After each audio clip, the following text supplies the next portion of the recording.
दिखाई दे रहा है? Yes ma'am. दिखाई दे रहा है बेटा? सबको दिखाई दे रहा है ना? Yes ma'am. आज का जो टॉपिक है वो है एनाल्जेसिक। ठीक है, एनाल्जेसिक एक तरीके का पेन किलर है। ठीक है, एनाल्जेसिक को हम नॉर्मली कह सकते हैं कि एनाल्जेसिक्स वो ड्रग्स है जिससे हमें पेन में रिलीफ मिलता है, या कह लो पेन रिलीवर बोल सकते हैं या पेन किलर बोल सकते हैं। ठीक है, तो एनाल्जेसिक यहाँ पे इस स्लाइड में हमें एनाल्जेसिक की डेफिनेशन दिखाई दे रही है, एनेस्थीसिया की, और पेन की भी डेफिनेशन दिखाई दे रही है। ठीक है, तो अब हम बात करते हैं एनाल्जेसिक कि एनाल्जेसिक्स होता क्या है। एनाल्जेसिक एक तरीके का ड्रग है जो क्या करता है, हमें पेन रिलीविंग में हेल्प करता है। ठीक है, किस पे ये वर्क करेगा, हमारे सीएनएस और पीएनएस पे एक्ट करेगा। क्यों? क्योंकि हमें जो ये पेन फील होता है ये हमारे नर्वस सिस्टम की वजह से होता है। ठीक है, तो जो हमारा ये एनाल्जेसिक ड्रग है ये सीएनएस और पीएनएस पे वर्क करके हमें पेन से रिलीफ देगा, क्योंकि जब तक हमारे ब्रेन पर मैसेज नहीं जाएगा हमें फीलिंग आएगी नहीं। तो एनाल्जेसिक सीएनएस और पेरिफेरल जो पीएनएस है उसका जो पेन मैकेनिज्म है उसको इंटरप्ट कर देते हैं, और जिसकी वजह से हमें पेन फील नहीं होता। तो एनाल्जेसिक वो ड्रग्स होती हैं जो हमें पेन से रिलीव कराती हैं, या पेन रिलीवर कह लो। ठीक है, तो एनाल्जेसिक ड्रग्स हम पेन रिलीविंग में यूज करते हैं। तो यहाँ पे drug that selectively relieve pain by acting on CNS या on PNS pain mechanism without significantly altering consciousness. मतलब एनाल्जेसिक वो ड्रग है जो हमारे सीएनएस या पीएनएस के पेन मैकेनिज्म के थ्रू रिलीज होता है और उससे हमें रिलीव कराता है। मतलब पीएनएस और सीएनएस के पेन मैकेनिज्म से हमें रिलीव कराता है विदाउट पेशेंट को बेहोश किए बगैर। होश में ही है होगा पेशेंट और उसको पेन से फ्री कर देगा, पेन रिमूव कर देगा। ठीक है, तो एनाल्जेसिक वो ड्रग होती है जो पेन रिलीवर का काम करती है, act on CNS and PNS pain mechanism, और जिसमें पेशेंट होश में रहता है, बेहोश नहीं होता। अब दूसरी टर्म की बात करते हैं, एनेस्थीसिया।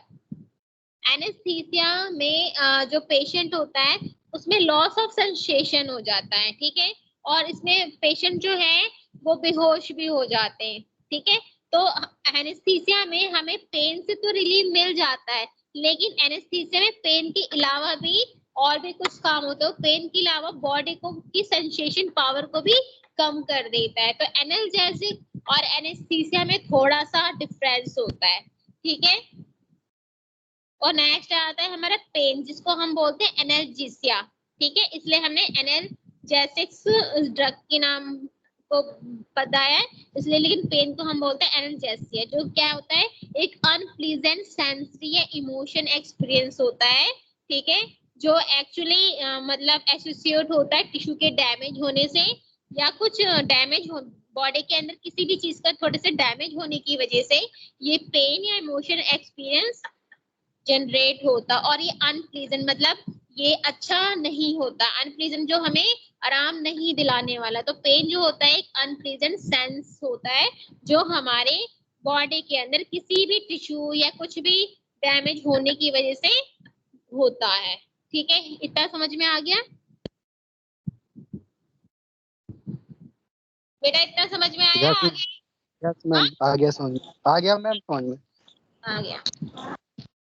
अब बात करते हैं क्लासिफिकेशन की। हमने एनाल्जेसिक को दो पार्ट में क्लासिफाइड किया है। ठीक है, दो पार्ट में डिवाइड किया या क्लासिफाइड किया। तो नंबर 1 ग्रुप है अपोइड्स एनाल्जेसिक। ठीक है, अपोइड्स, और नंबर 2 है नॉन अपोइड्स एनाल्जेसिक्स। तो एनाल्जेसिक को हमने दो पार्ट में डिवाइड किया, नंबर 1 अपोइड्स, नंबर 2 है नॉन अपोइड्स एनाल्जेसिक। अब बात करते हैं अपोइड्स एनाल्जेसिक में कौन कौन से आते हैं। अपोइड्स एनाल्जेसिक में मेनली हम यूज करते हैं नार्कोटिक्स, मॉर्फिन, ठीक है, अपॉइड्स एनाल्जेसिक में मोस्टली यूज किया जाता है नारकोटिक एंड मॉर्फिन, और नॉन अपॉइड्स एनाल्जेसिक में नॉर्मली हम यूज करते हैं नसाड, ठीक है, या नॉन नारकोटिक एस्प्रिन, ठीक है। तो नॉन अपॉइड्स का जो एग्जांपल बनता है वो है नसाड, नॉन नारकोटिक और एस्प्रिन, ठीक है। अब हम बात करेंगे अपॉइड्स एनाल्जेसिक। अपॉइड्स एनाल्जेसिक में हमने क्या पढ़ा था, नारकोटिक और मॉर्फिन ही मोस्टली एग्जांपल में पढ़ा था ना, तो हम अपॉइड्स एनाल्जेसिक के बारे में और पढ़ते हैं। तो अपॉइड्स एनाल्जेसिक में जो नेचुरल ऑप्टिमम एल्कोइड्स होते हैं, नेचुरल जो बनाए जाते हैं, नेचुरल हमें जो मिलते हैं, वो है मॉर्फिन और कोडाइन, ठीक है। नेचुरल अपॉइड्स एल्कोलॉइड में आते हैं हमारे मॉर्फिन और कोडाइन। सेमी सिंथेटिक अपॉइड्स है हमारे, सेमी सिंथेटिक मतलब वो नेचुरल नहीं है, थोड़ा सा मतलब थोड़ा सा सिंथेटिक भी है, थोड़ा सा नेचुरल भी, मतलब मीडियम पार्ट जो है हमारा सेमी सिंथेटिक अपॉइड्स, जिसमें आता है हमारे डाई एसिटाइलमॉर्फिन, डाई एसिटाइलमॉर्फिन, ऑक्सीमोर्फोन और फोलोकेडोन, ये जो तीन है ये हमारे सेमी सिंथेटिक अपॉइड्स हैं जो हम पेन किलर में यूज करते हैं। अब नेक्स्ट आता है हमारा सिंथेटिक अपॉइड, सिंथेटिक मतलब मैन मेड, ठीक है, मैन मेड, जिसमें हमारा आता है पैथिडाइन, फेंटेनाइल, मेथेडोन, डेक्स्ट्रोप्रोपोक्सीफेन, इथोहेप्टेजाइन और ट्रेमेडोल, ये जो होते हैं हमारे सिंथेटिक अपॉइड्स है जो मेन मेड है, जो इंसानों ने ड्रग्स के रूप में इसको बनाया है पेन किलर के लिए, ठीक है। इतना समझ में आया? Yes ma'am.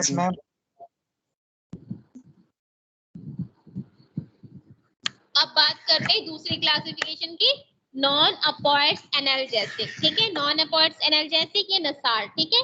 तो अब हम इसमें बात करेंगे नॉन अपॉइड्स एनाल्जेसिक, जिसमें हमने नसार पढ़ा था, नॉन नारकोटिक्स पढ़ा था और एस्प्रिन एग्जांपल में भी पढ़े थे। तो अब नॉन अपॉइड्स एनाल्जेसिक में क्या क्या होते हैं, ठीक है, ये जो होते हैं ना ये एनाल्जेसिक भी है और एंटी इंफ्लामेटरी ड्रग भी है, मतलब ये दोनों है, ये पेन किलर का भी काम करते हैं और इन्फ्लामेशन को भी कम करते, तो ये दोनों है। तो इसमें हमारे सबसे मेन आता है नसाड, ठीक है, नसाड को तो हर कोई जानता है। तो जो हमारे नॉन अपॉइड्स एनाल्जेसिक है वो क्या है, नॉन सेलेक्टिव कॉक्स इनहिबिटर होते हैं, जिसमें हमारे एग्जांपल में नॉन सेलेक्टिव कॉक्स इनहिबिटर के अंदर कौन कौन आते हैं, जैसे आता है सैलिसाइलेट्स, जिसमें हमारे एस्प्रिन है, सैलिसाइलेमाइड, बेनिराइलेट या डिफ्लुनसल, ये हमारे सैलिसाइलेट्स है। नेक्स्ट है हमारा पायराजोलोन, डेरिवेटिव्स में कौन आता है, फिनाइल ब्यूटाजोन, ऑक्सीफिनाइल ब्यूटाजोन, ये हमारे पायराजोन डेरिवेटिव्स में आते हैं। नेक्स्ट हमारा आता है प्रोपियोनिक एसिड डेरिवेटिव, जिसमें हमारे इबुप्रोफेन आता है, इबुप्रोफेन आता है, नेप्रोक्सोन आता है, कीटोप्रोफेन आता है, फिनोप्रोफेन आता है, फ्लुब्रिप्रोफेन और ऑक्साप्रिजोन हमारे प्रोपोनिक एसिड डेरिवेटिव के एग्जांपल है। नेक्स्ट है हमारे इंडोल डेरिवेटिव, इंडोल डेरिवेटिव में हमारे इंडोमिथैक्सिन आएंगी, लुनिडेक आएंगी। उसके बाद आता है हमारा एंथ्रानिलिक एसिड डेरिवेटिव, जिसमें हमारे मेफानिमिक एसिड, फ्लूनेमिक एसिड होंगे। नेक्स्ट हमारा अराइल एसिटिक एसिड डेरिवेटिव, जिसमें हमारे डाइक्लोफिनेटोलमेटीन आएंगी। फिर नेक्स्ट है ऑक्सीकेम डेरिवेटिव्स में हमारे पिरोक्सीकेम, टिनॉक्सीकेम, ठीक है। नेक्स्ट हमारे पायरोलो डेरिवेटिव, जिसमें हमारे कीटोरोलॉक्सिल जो है हमारे नॉन सिलेक्टिव को इनहिबिटर है, जो इनहिबिशन हमारी बॉडी के अंदर करते हैं, ठीक है। और ये हमारे एलर्जी, हमारे मतलब इन्फ्लामेटरी और हमारे पेन दोनों में वर्क करते हैं। नेक्स्ट पार्ट आता है हमारे प्रीफरेंशियल कॉक्स-2 इनहिबिटर, जिसमें हमारे निमिसुमाइड आएंगे, मिलोक्सिकेम आएंगे, नेबुमिथॉन ये नाम है, ठीक है। नेक्स्ट है हमारे सिलेक्टिव कॉक्स-2 इनहिबिटर के अंदर वैडिकॉक्सिडीन, सेलिकॉक्सिडीन, रेफ्रोकॉक्सिन, ये सारे आएंगे। नेक्स्ट है हमारे analgesic with poor inflammatory action, मतलब ऐसे पेन किलर जिनका जो एक्शन है, मतलब ऐसे पेन किलर जिनके साथ पुअर एंटी इंफ्लेमेटरी एक्शन भी अटैच होता है, जिसमें हमारा पैरामिनोफिनोल डेरिवेटिव है, जिसमें हम पैरासीटामोल लेते हैं, ठीक है। नेक्स्ट है हमारा पायराजोलोन डेरिवेटिव, जिसमें हम मीटामिजोन प्रोपिफेनोजोन लेंगे। नेक्स्ट है हमारे बेंजो जो साइन डेरिवेटिव, जिसमें नेपोफैम लेंगे। तो ये हमारे ऐसे पेन किलर है जिनके साथ थोड़ा सा एंटी इंफ्लेमेटरी एक्शन भी वर्क करता है। अब बात आता है फार्माकोलॉजिकल एक्शन। फार्माकोलॉजिकल एक्शन जो हमारे मतलब कहने का मतलब जो हमारे ये ड्रग्स हैं वो कैसे एक्ट करते हैं। अगर हम बात करें सीएनएस की, जैसे इसमें लिखा है सीएनएस में ये क्या करते हैं, सीएनएस में ये डिप्रेशन करते हैं और स्टिमुलेट एक्शन को स्टिमुलेट करते हैं। सीबीएस में ये वैसोडिलेशन का काम करेंगे। जीआईटी में ये कॉन्स्टिपेशन कर सकते हैं। स्मूथ मसल्स में मतलब कहने का मतलब है ये जो हमारे एनाल्जेसिक वो सीएनएस में क्या क्या वो डिप्रेशन में वर्क करेंगे और स्टिमुलेट एक्शन में वर्क करेंगे। सीवीएस में वो वैसोडिलेशन को कॉज कर देंगे। जीआईटी में कॉन्स्टिपेशन, जीआईटी में अगर किसी को कॉन्स्टिपेशन ना होता है तो वो कॉन्स्टिपेशन के टाइम हम उसको दे सकते हैं। स्मूथ मसल में अगर मतलब कॉन्ट्रैक्शन हो रहा हो किसी भी वजह से कुछ भी जैसा, तो उस केस में हम एनाल्जेसिक दे सकते हैं। एएनएस में अगर माइल्ड हाइपरग्लाइसीमिया हो गया तो भी हम एनाल्जेसिक दे सकते हैं। मतलब ये वो वाले एक्शन है कि किस किस एक्शन के लिए हम एनाल्जेसिक यूज कर सकते हैं, ठीक है। नेक्स्ट इसका एडवर्स इफेक्ट, ठीक है, कि इसकी क्या क्या इफेक्ट हो सकते हैं। मतलब एडवर्स इफेक्ट कह सकते हैं कि अगर हम इनको लेते रहे तो हमें क्या क्या प्रॉब्लम्स क्रिएट हो सकती है। तो analgesic dose are usually well tolerated but anti-inflammatory dose are usually associated with adverse effect when used for long period। मतलब जो एनाल्जेसिक्स है वो मतलब हम उसको टॉलरेट कर सकते हैं, लेकिन अगर हम बहुत लंबे समय से एंटी इंफ्लामेटरी ड्रग को लेंगे तो उसकी वजह से हमारी बॉडी के अंदर कुछ बैड इफेक्ट या कह लो कॉम्प्लिकेशंस क्रिएट हो जाएंगी। अगर हम जीआईटी ट्रैक की बात करें तो एपिगैस्ट्रिक डिस्ट्रेस हो सकता है, नोजिया हो सकता है, वॉमिटिंग होगी, इरोसिव गैस्ट्रिक होगी, पेप्टिक अल्सर हो सकता है, ठीक है, और ब्लड लॉस भी हो सकता है, स्टूल में ब्लड लॉस हो सकता है। ये ज्यादा एंटी इंफ्लेमेटरी ड्रग यूज करने से हो सकता है। नेक्स्ट है हमारा allergic reaction are not common. Allergy reaction हर किसी में कॉमन नहीं हो सकता, लेकिन फिर भी किसी में रैशेस या किसी की बॉडी फोटो सेंसिटिव हो सकती है, हीमोलाइसिस हो सकता है, नेफ्रोटॉक्सिसिटी भी बढ़ सकती है, ट्राइन सिंड्रोम हो सकता है, सैलिसाइलेंस हो सकती है, और यहाँ तक कि एक्यूट सैलिसाइलेट इंटॉक्सिकेशन भी हो सकता है। ये वो वाले इफेक्ट है जिसको यूज करना, ये एक तरीके की नेगेटिव इफेक्ट है। मतलब ज्यादा डोज ले एनाल्जेसिक की जो इफेक्ट है टॉलरेट हो जाएगी, लेकिन ज्यादा एंटी इंफ्लेमेटरी डोज टॉलरेट नहीं होगी।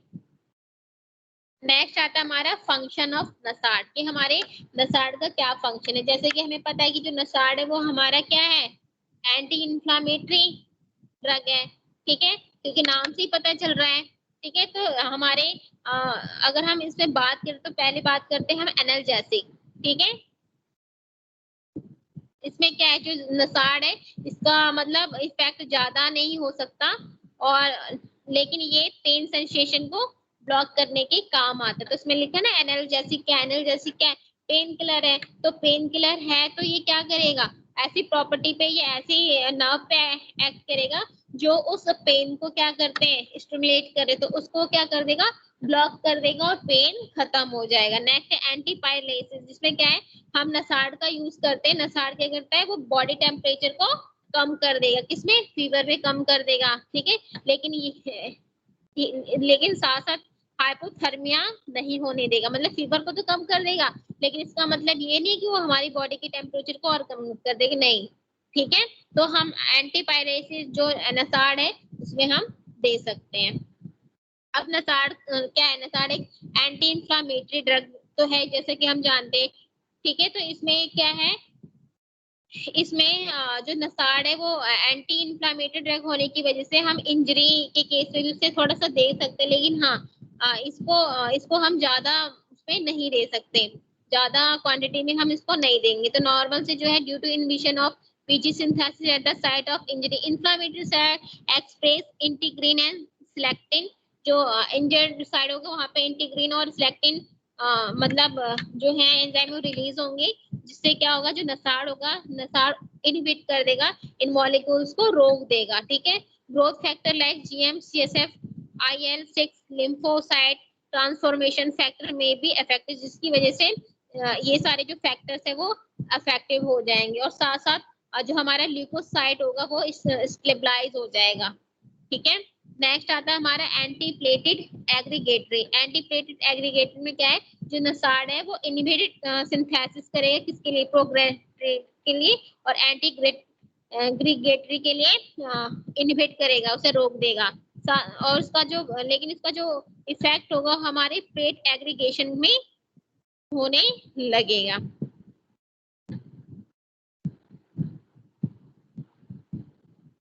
अगर अगर हम नसाड़ का यूज प्रेगनेंसी के टाइम करेंगे, प्रेगनेंसी के स्टेट में हम नसाड़ का यूज कर सकते हैं, तो प्री मैच्योर क्लोजर हो सकता है। ठीक है, कुछ कुछ केसेस में premature closures of ducts हो सकती है, पार्टुरेशन हो सकता है, मतलब सडन स्पर ऑफ,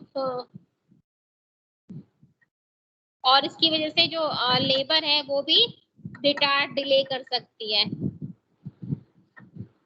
नेक्स्ट हमारे gastric mucosal damage. Gastric mucosal damage का मतलब है जो हमारे जीआईटी ट्रैक के इंटरनल जो नसाड़ है वो क्या क्या इफेक्ट, तो ये हमें गैस्ट्रिक पेन दिला सकते हैं, म्यूकोसल डैमेज करवा सकते हैं। ठीक है, तो जो नसाड़ है, नसाड़ की वजह से हमारे जीआईटी ट्रैक में भी प्रॉब्लम होने लगती है।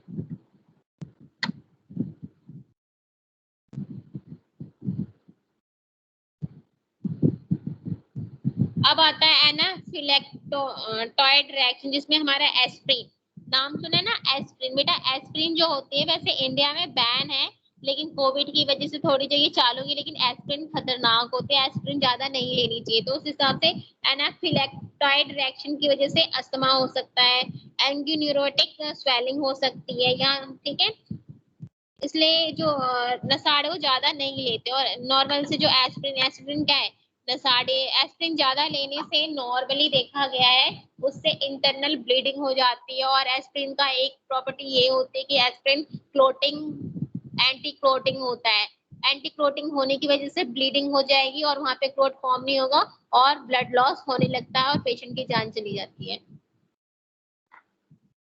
अब आते यूजेस। अब इसकी यूजेस कहाँ कहाँ की जाते हैं। एक्यूट का मतलब देखो, acute and chronic condition. Acute का मतलब होता है जो थोड़े टाइम में हुआ है, और क्रोनिक का मतलब जो लंबे समय से चल रहा हो। तो ऐसी कंडीशन में हम कौन कौन सी कंडीशन में ये सब दे सकते हैं, पेन और इन्फ्लेमेटरी ड्रग्स किस किस कंडीशन में दे सकते हैं। तो इसमें है ह्यूमेटॉइड आर्थराइटिस में, ऑस्टियोआर्थराइटिस में, इन्फ्लेमेटरी ऑर्थोपैथीज में, एक्यूट गॉट डिस्मेनोरिया में, metastatic bone pain, headache and migraine, post operative pain, mild to moderate pain due to inflammatory tissue injury, pyrexia, renal colic. They are also given to just born infant whose ductus anteriorly is not closed within 24 hours of birth. और उन बच्चों को भी दे सकते हैं जिनके ductus क्या है, क्लोज नहीं हुए। तो इस केस में हम एंटी ये पेन किलर और इन्फ्लेमेटरी ड्रग्स दे सकते हैं।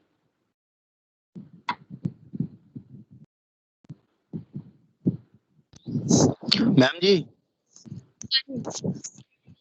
मैम जो दीपक को अलाउ करो ना, वो परेशान हो रहा है। एक मिनट।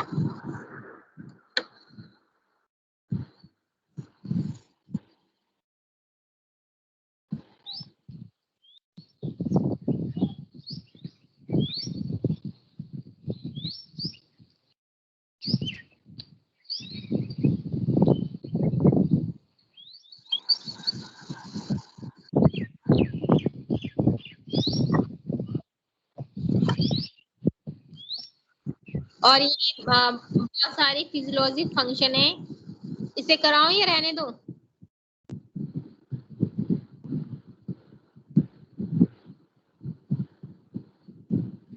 ये तो मैम जी आप रहने दो, मैन तो हो गया ना, हो गया। इसको रहने दो फिर आप।